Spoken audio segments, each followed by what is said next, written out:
mostrará su amor y lealtad.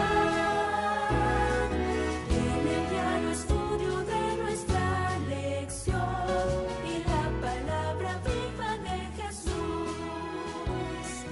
Sí, diariamente estudiaré mi lección con fidelidad.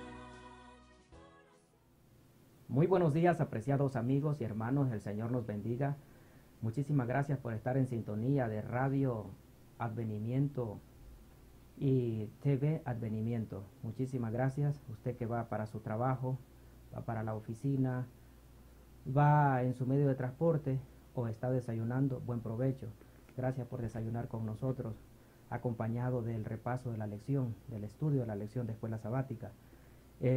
Tenemos a nuestro pastor Orlando Enamorado, gracias al Señor. Una vez más, tengo el privilegio de venir aquí con el hermano Julio para compartir con ustedes este estudio de la lección correspondiente a este día miércoles, el cual tiene por título Desenmascare el engaño y huya de él. Ese es el título de la lección, Desenmascare el engaño y huya de él. Vamos a orar de una vez para comenzar. Amantísimo Padre, gracias Señor por este día más de vida. Te agradecemos por todas tus bendiciones, por habernos cuidado durante la noche y porque siempre nos acompañas con tu Espíritu Santo para el estudio de esta lección. Te pedimos una vez más que perdone nuestros pecados e imperfecciones y nos ayude, Señor, para que cada palabra que se hable acá sean inspiradas por tu divinidad. Gracias, oh Dios, acompáñanos en el nombre de Jesús. Amén. Amén. Nosotros estuvimos viendo, hermano Julio, en la lección que estudiamos, bueno, más bien dicho en los últimos 3 días, especialmente, bueno, diríamos 4. Podríamos decir que domingo, lunes y martes. Bueno, 3 días. 3 días. Nosotros podemos decir de que hemos estado pues viendo los peligros de no trabajar en la obra, hermano Julio, de no ser uno dedicado en las cosas de Dios y más bien pues enterrar los talentos que Dios le ha dado a uno. Nosotros hemos visto en estos días atrás cómo en esa parábola del hombre que se fue lejos y le entregó talentos a sus siervos, nosotros hemos visto cómo uno de ellos pues lo enterró y no quiso trabajar, no los quiso poner a que ganaran más talentos. Lo enterró tristemente, el talento que Dios le dio. Bueno, porque estamos hablando que el hombre que se fue lejos es representación de Cristo. Pero a lo que quiero llegar, hermano Julio, es de que este hombre dice que cuando llegó el momento de ajustar cuentas, pues salió con quejas. Sí. Salió quejándose de que tú eres aquí, tú eres allá, diciéndole a Cristo, según esta parábola. Pero la pregunta es, ¿quién motivó a este hombre? Número 1, a que fuera negligente, a no trabajar en la obra, a que no pudiera trabajar su talento y que terminara quejándose de Dios cuando llegó el momento de ajustar cuentas. ¿Quién estuvo detrás de él? Ni más ni menos que Satanás. Sí, porque la queja y la culpa, el señalar, el culpar a alguien, el responsabilizar a alguien de lo que nosotros no hacemos, siempre ha venido, las acusaciones falsas, pues siempre han venido del archienemigo de Dios. Y algo, hermano Julio, que va a terminar, creo yo, en quejas y en excusas, es siempre el estar en la obra de Dios sin hacer nada. Inactivos. Nosotros podemos verlo en Eva, por ejemplo. Eva fue engañada por Satanás, precisamente cuando estuvo, como usted dice, inactiva, cuando estuvo, podríamos decir, en momentos de ocio. Es muy peligroso el no poner a trabajar los talentos, porque tarde o temprano vamos a ser engañados por Satanás, vamos a terminar creyéndole a Satanás sus juzgamientos que hace acerca de Dios, y vamos a terminar echando nuestra suerte con él, tal como ocurrió con Eva. ¿Qué pasó con Eva, hermano Julio? Vamos a Génesis 3, 4 y 5. Veamos. Génesis 3, 4 y 5. Nos dice la palabra del Señor. Ahí encontramos pues las primeras mentiras y las primeras acusaciones de parte del enemigo, acusando a Dios o culpándolo de algo. Nos dice Génesis 3, 4 y 5. Entonces la serpiente dijo a la mujer: no moriréis, sino que sabe Dios que el día que comáis de él serán abiertos vuestros ojos y seréis como Dios, sabiendo el bien y el mal. Aquí encontramos, pastor, a Eva. Eva separada de su esposo, de Adán. En vez de estar atendiendo el huerto, en vez de estar con su esposo cortando flores o haciendo actividades en cuanto al cuidado y en cuanto a todo lo que tenía que relacionarse con el jardín, ella estaba viendo otras cosas. Andaba paseando, andaba... En tiempos actuales, Eva salió de la casa y se fue a vitrinear. Se fue por ahí, de holgazana, de perezosa. De repente el enemigo le pone una acusación, una queja, y a Eva se la cree, por inactiva y por perezosa. Exactamente.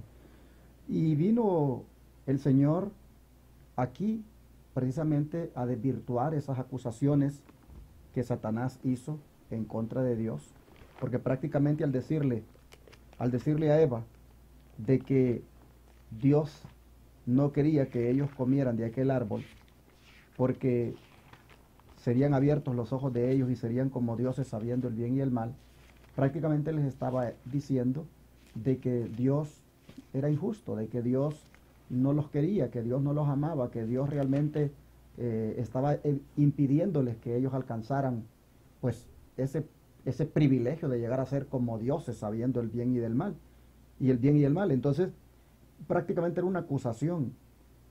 Con esas palabras indirectamente estaba presentando a Dios como alguien que no es amor verdaderamente, que no quería el bien de sus hijos supuestamente, como vamos a leer más adelantito en algunas citas del Espíritu de Profecía. Pero Cristo viene para mostrarle verdaderamente al mundo que las acusaciones de Satanás eran falsas. ¿Qué vino a ser Cristo? Según Filipenses 2, 5 al 8.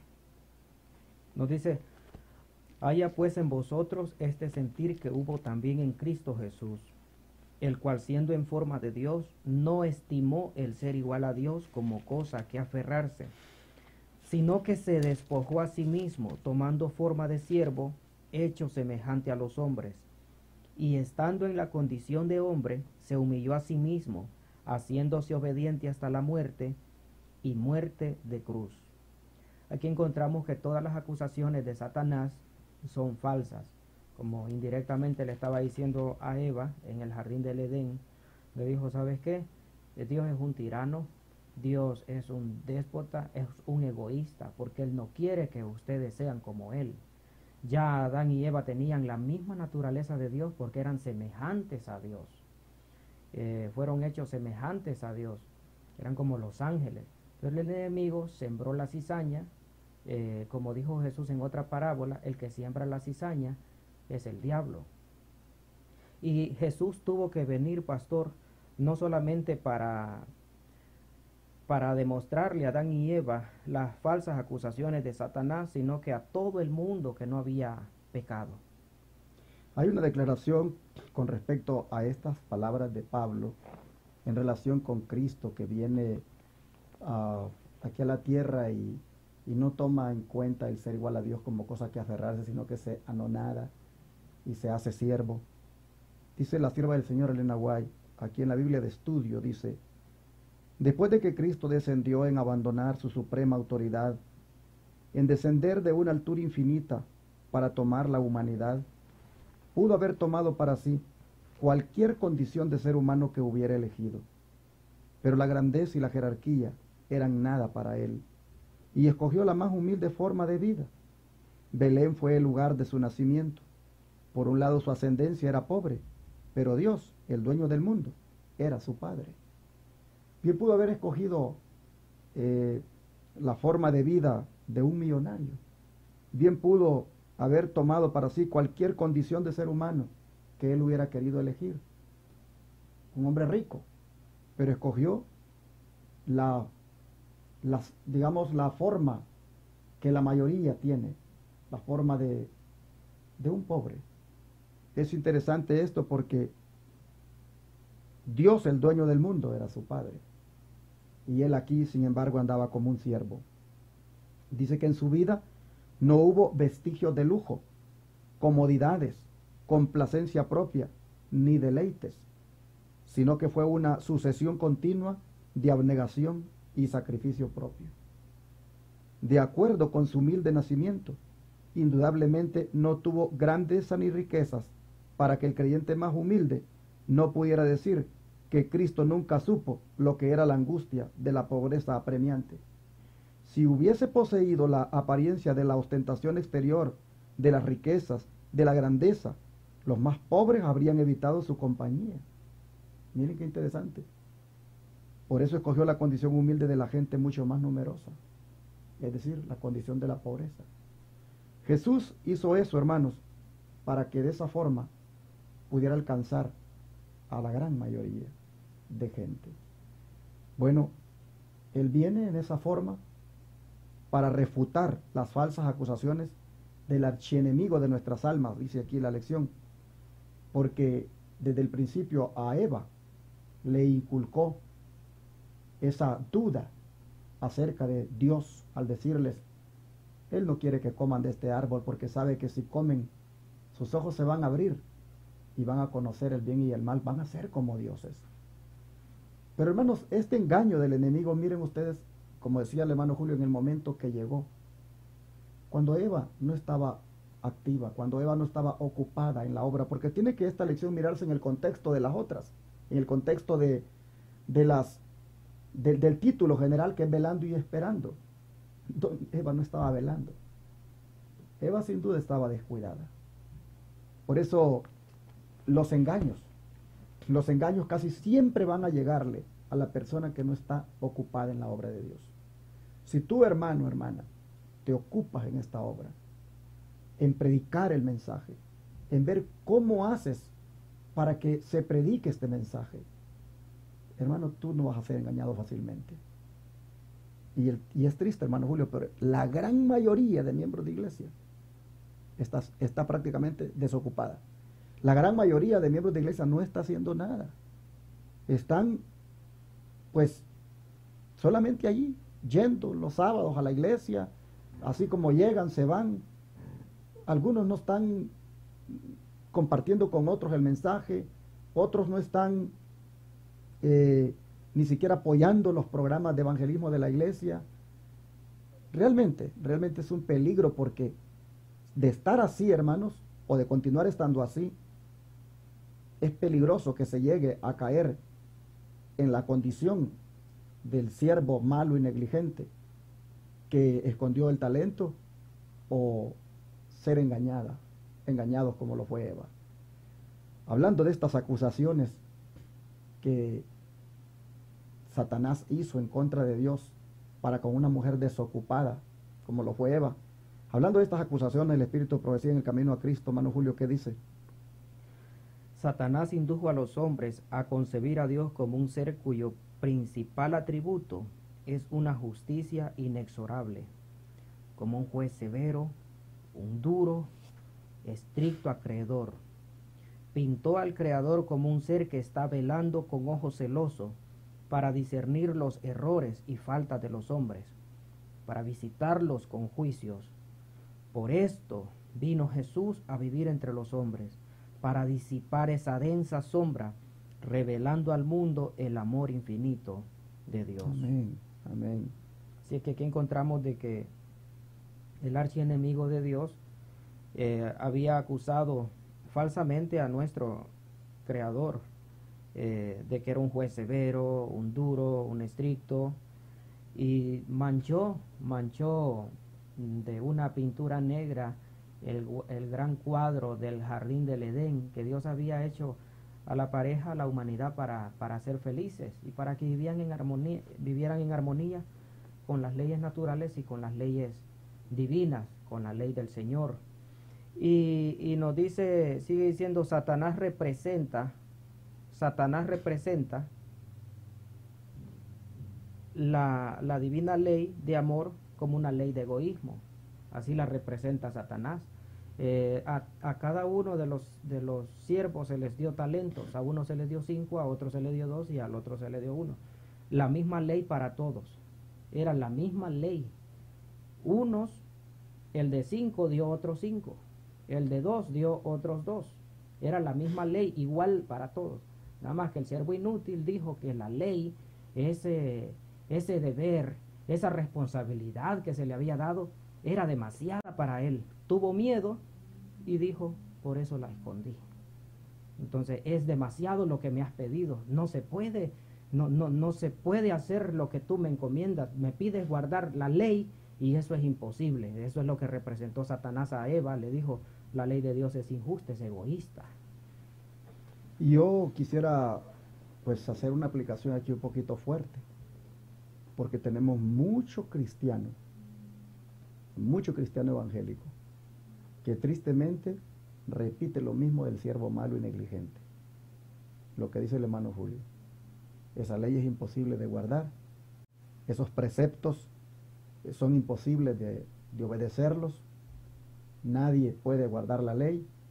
Además, no somos salvados por la ley, sino que somos salvados por la gracia.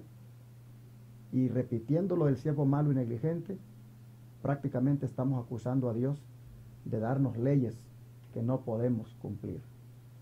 En otras palabras, le seguimos el jueguito a Satanás al acusar a Dios de que Dios no era bueno, al decirle a Eva, mira, Él no quiere que sean como dioses y por eso les prohíbe comer de este árbol, porque los ojos se le van a abrir.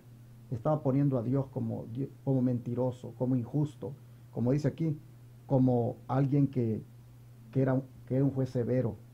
Pero ahí estaba Eva oyendo aquello. Eva tenía la opción, hermanos, de creer o no creer las acusaciones de Satanás. Nosotros miramos aquí, y tengo que decirlo por mis hermanos pentecostales o de cualquier denominación que esté oyendo esta lección, nosotros miramos aquí prácticamente una amplitud de lo que en la Biblia aparece propiamente. Porque en la Biblia vemos que dice que Satanás viene y les dice, no moriréis, sino que sabe Dios, que el día que comiereis de él serán abiertos vuestros ojos y conoceréis el bien y el mal. Así.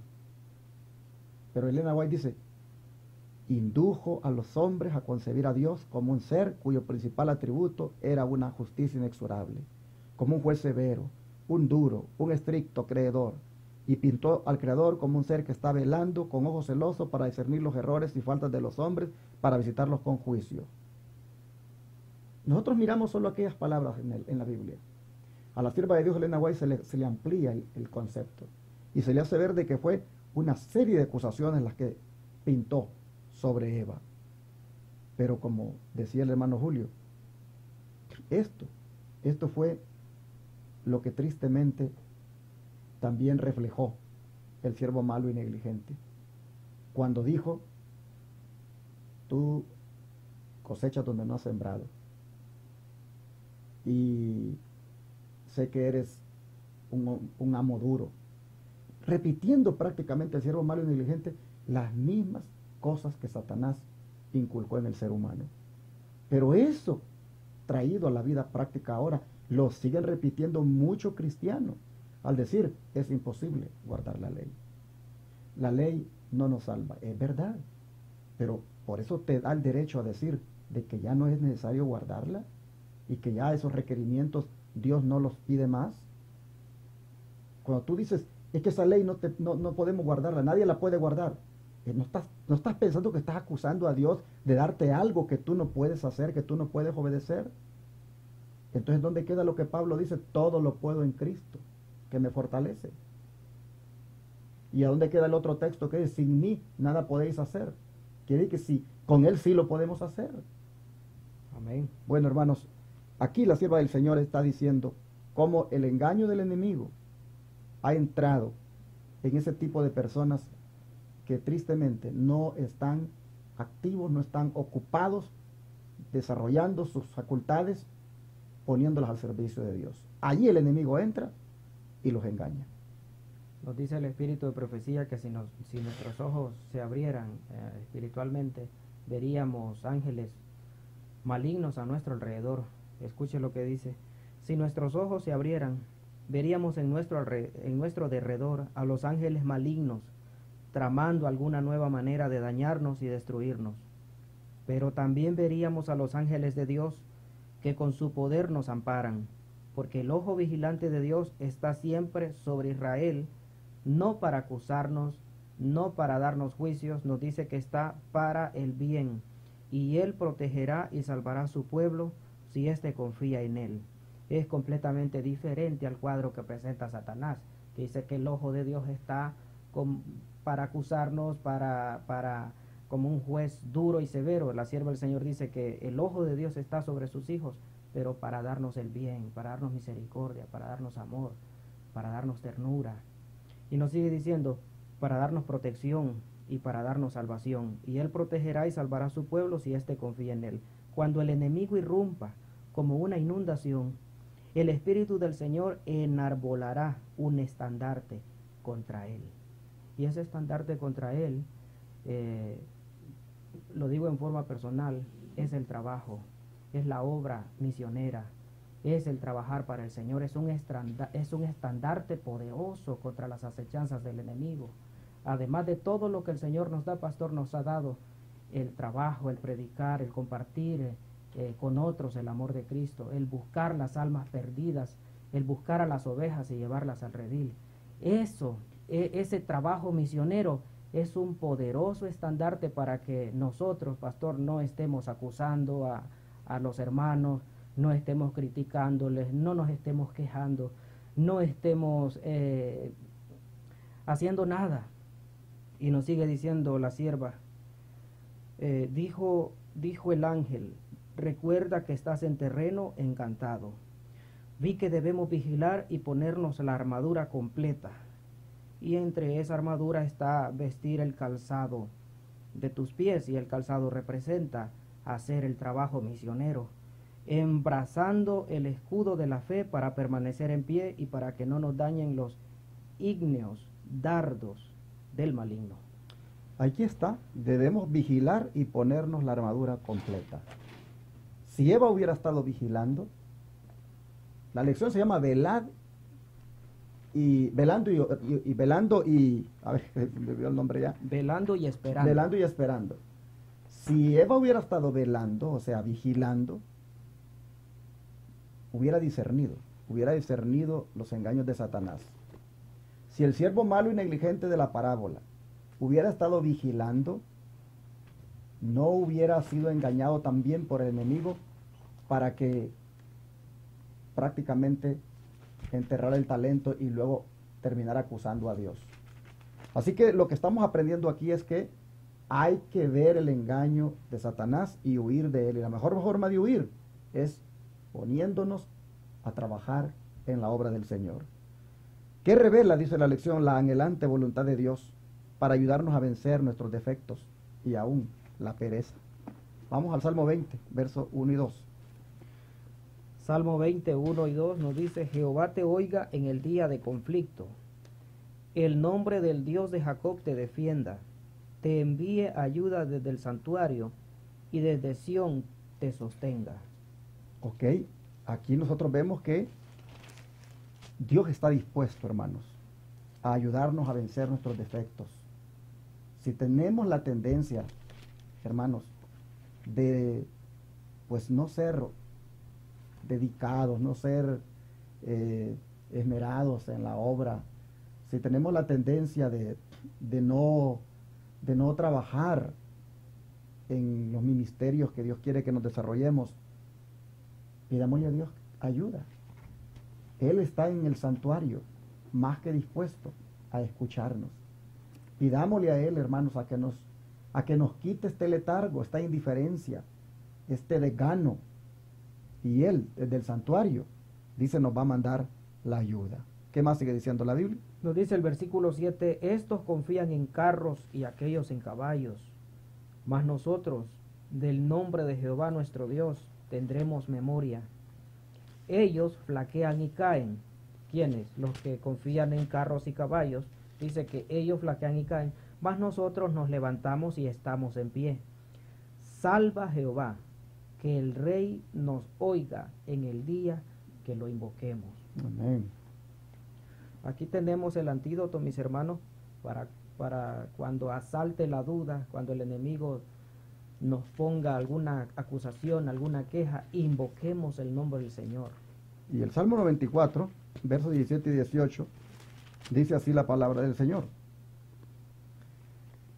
Si no ayudara Jehová, pronto moraría mi alma en el silencio. Cuando yo decía, mi pie resbala, tu misericordia, oh Jehová, me sustentaba.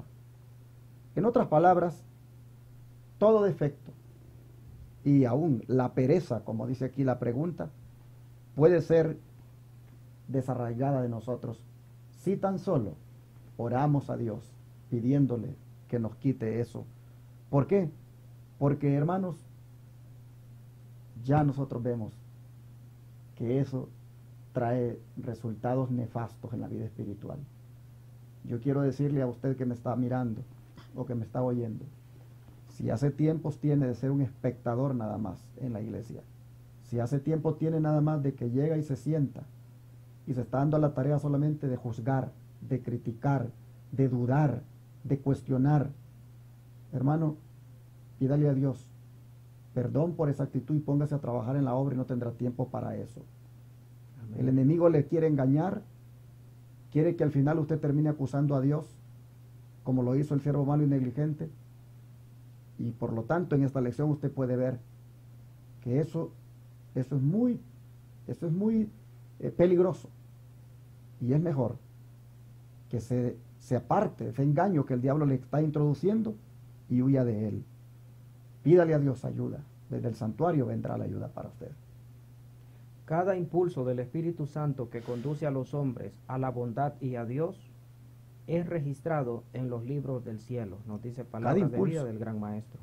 Cada impulso del Espíritu Santo que conduce a los hombres y a la bondad y a Dios es registrado en los libros del cielo. Así que si nos sentimos impulsados a hablarle a alguien, hablémosle. Amén. Si nos sentimos impulsados a darle un tratado a alguien, hablémosle, démoselo. Si nos sentimos impulsados a llevarle una revista, hagámoslo, porque todo eso es registrado en el cielo. El Señor desea que su pueblo, dice, alcance el peldaño más alto de la escalera, a fin de que sus hijos puedan glorificarlo, poseyendo la capacidad que Él desea conferirles.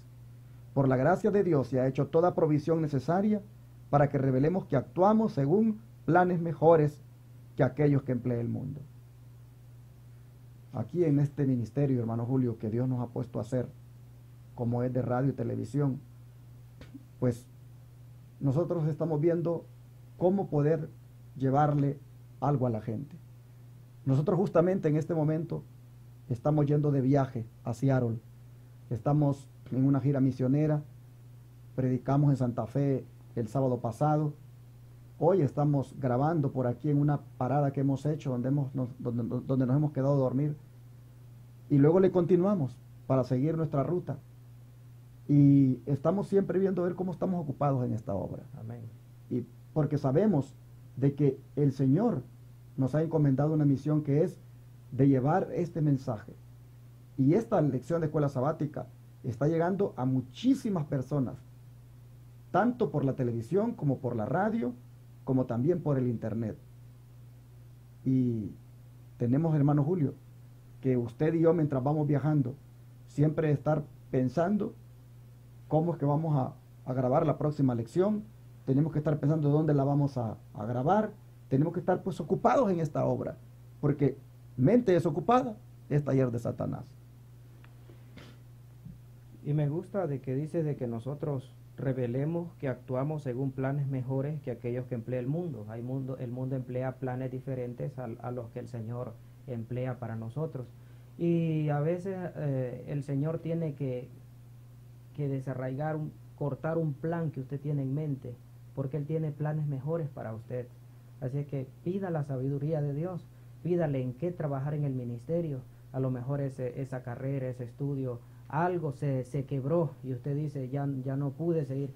Pero nos ponemos a reflexionar humanamente, pero nosotros tenemos que confiar en el Señor, de que Él tiene planes mejores y más grandes que los que tiene usted o que los que tengo yo. Y nos sigue diciendo, pero los que no poseen grandes dones no necesitan desanimarse, y lo vimos en los días anteriores.